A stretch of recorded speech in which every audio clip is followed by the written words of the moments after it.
আজকে আমরা মাছের তরকারি রান্না করব ধুন্দুল এটা আমাদের দিয়ে। ছোট হয়ে গেছে। আচ্ছা কর। কাটিং মাস্টার গোগো সবজি কেটে দিচ্ছে আমাকে। কাটিং মাস্টার গোগোকে দেখানো যাবে না, হ্যাঁ, আপনারা শুধু তার কাজ দেখেন। পাবদা মাছ দিয়ে ধুন্দুল আলু একটা তরকারি রান্না করব।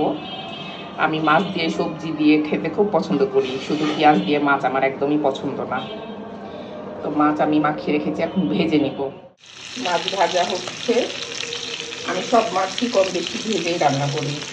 এক ব্যাচ তুলে রেখেছি আর বাকিটা হয়েছিল। এগুলো হচ্ছে এই মাছেরই ডিম। আমার বুয়া কাটতে যে সব ডিম বের করে ফেলেছে। আমার মাছ আর মাছের ডিম ভাজা হয়ে গেছে। এখন এই মাছ ভাজা তেলে আমি দিয়ে দিব কালো জিরা ফোড়ন, দিয়ে দিব পেঁয়াজ।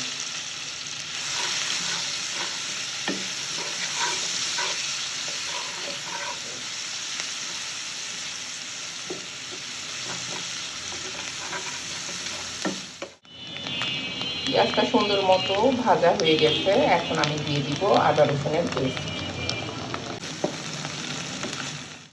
আমার আদা রসুনটাও সুন্দর কষে গেছে, এখন গুঁড়া মশলা দিব। এখানে আছে শুকনা মরিচ,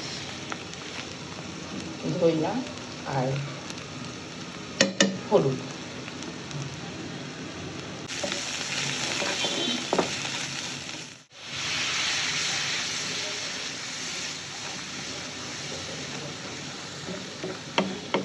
এখন আবার এটাকে ভালো মতো কষিয়ে নিব। তেল ছাড়া ছাড়া হয়ে আসলে সবজি দিয়ে দিব।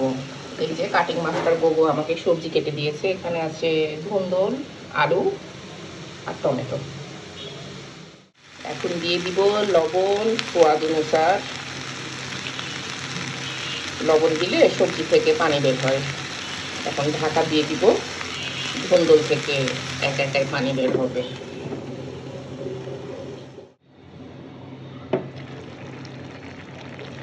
দেখেন সবজি থেকেই কত পানি বের হয়েছে।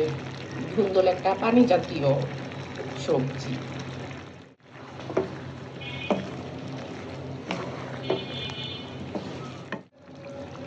এখন আমি একটু গরম পানি দিয়ে দিব আর কেটে রাখা টমেটো দিয়ে দিব। এখন আবার ঢেকে দিব 10 মিনিটের জন্য। এটা এখন ঢাকা থাকবে। মাছগুলো দিয়ে দিব, ভেজে রাখা মাছ।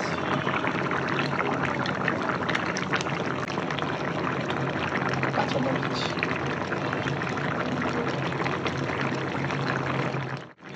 উপর দিয়ে একটু জিরার ফাঁকি দিয়ে দিব, এটা ভাজা জিরা।